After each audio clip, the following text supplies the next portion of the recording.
Dennis Pleuss, Sports Information Director for Jeffco Public Schools here with another edition of Jeffco Prep with Pleuss. Season B sports during this very different 2021 school year got underway in late January. We'll start our highlights at Chatfield High School, where South Jeffco rivals Columbine and Chatfield took to the basketball court. Columbine battled back from a second-half deficit. Senior Garrett Rogers hits this jumper to close out the third quarter and cut the Chargers' lead to 5 points. Chatfield held a 1-point lead with less than 30 seconds to play. The Chargers looked to run out the clock, but senior Carter Rubin had his own plan.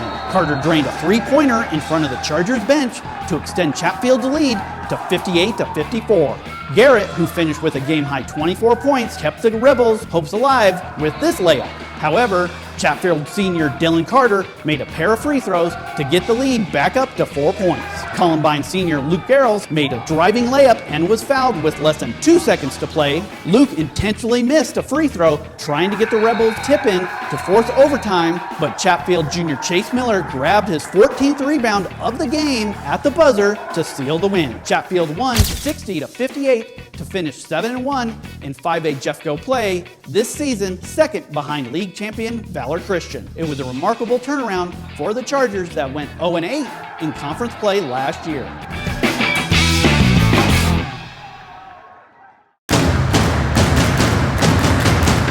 Let's head over to Golden High School for a 4A Jeffco League boys basketball showdown. The Demons hosted Green Mountain. Green Mountain senior Dylan Green grabs the steal and dishes it to fellow senior Alan Ortiz for the layup. Alan kept it going with this basket for the Rams. Green Mountain's defense stayed sharp until Golden junior Richie Pruitt had this nifty move inside, but the Rams would continue its strong work inside with this layup by Dylan. Golden sophomore Alou Diallo was sensational, keeping the Demons in the game. The sophomore guard finished with a game-high 20 points. Green Mountain junior Corbin Yancer led the way for the Rams with 19 points. The Rams had great ball movement here that led to a three-pointer by Corbin. Green Mountain took a 63-50 road victory on its way to a second-place finish in 4A Jeffco this season with a 7-1 conference mark.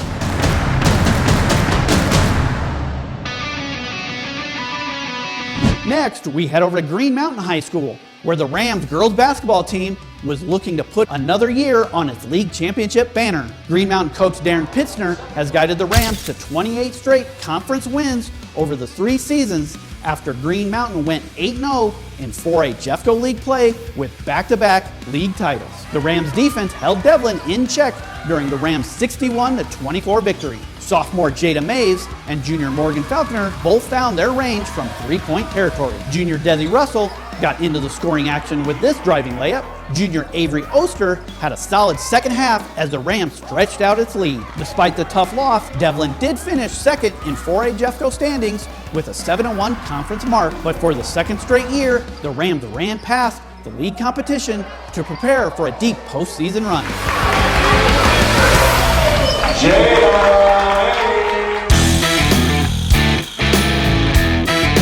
We head up the hill to Evergreen High School, where the Cougars had a chance to win their first boys basketball league title in 17 years. However, Devlin had its own ideas. The Jaguars dominated the first and third quarters, outscoring the Cougars 36-22 on Evergreen's home court. Devlin pounded the ball inside the paint to take an eventual 57-51 victory. Evergreen struggled from the field, shooting just 37% as the Cougars saw their 7-game win streak come to an end. Juniors Dwayne Johnson and Max Grant led the Jaguars, combining for 31 points in the big conference victory. Evergreen did rebound with a 73-28 victory 2 nights later to wrap up the league title. It's the first boys basketball conference title for the Cougars since the 2003-04 season. We'll finish this month out with some boys and girls wrestling action. At Lakewood High School, Columbine had its 2 defending state champions, Jack Forbes and Zach Schrader, on hand. Zach pulled off one of the moves of the night with this escape and takedown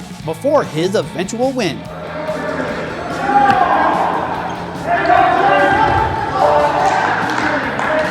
The girls' wrestling programs for Pomona and Chatfield took the spotlight over at Chatfield High School in one of the most anticipated duels of the season. Pomona's Deza Munson had a strong takedown of Chatfield's Taylor Meese in the 147-pound match. Deza got the pin to take the victory. Pomona's Paseos Gomez managed to pin Chatfield's Janessa George in the third period. Pomona's Natasha Gallegos was impressive in her first period pin as the Panthers edged the Chargers in the duel. Chatfield's Savannah Cosme and Pomona's Jaden Lang had a great match at 127 pounds. Savannah eventually powered her way to a pin to get the victory. The Chargers and Panthers have both legitimate shots not only at some individual state titles, but the team state title at the first Shasta-sanctioned Girls State Wrestling Tournament in Pueblo. Now for some boys wrestling action. Pomona senior Gage Bernal is the favorite in the Class 5A 160-pound classification this season. Gage fought his way to a victory over Chatfield's David Willey in the duel between the Panthers and Chargers. Two other state hopefuls, Jefferson's Daniel Soto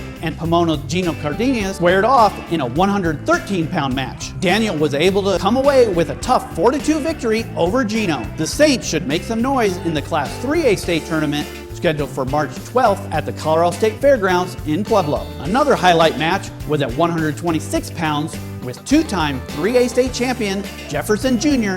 Angelo Lozado squaring off against Pomona sophomore Jacob Romero. Jacob was able to come away with the victory in one of the final tune-up matches before regionals the first week in March. Pomona Junior Josiah Parsons took the win over Jefferson Jr. Jose Campos at 138 in another matchup between ranked wrestlers in their respective weight classes. While Pomona was able to get the team victory, Jefferson senior Alberto Zaya edged Pomona Jr. Jacob Judge in one of the final matches. Alberto hung on for a 4-1 victory at 170 pounds. For more Jeffco coverage, go to chastanow.com/Jeffco.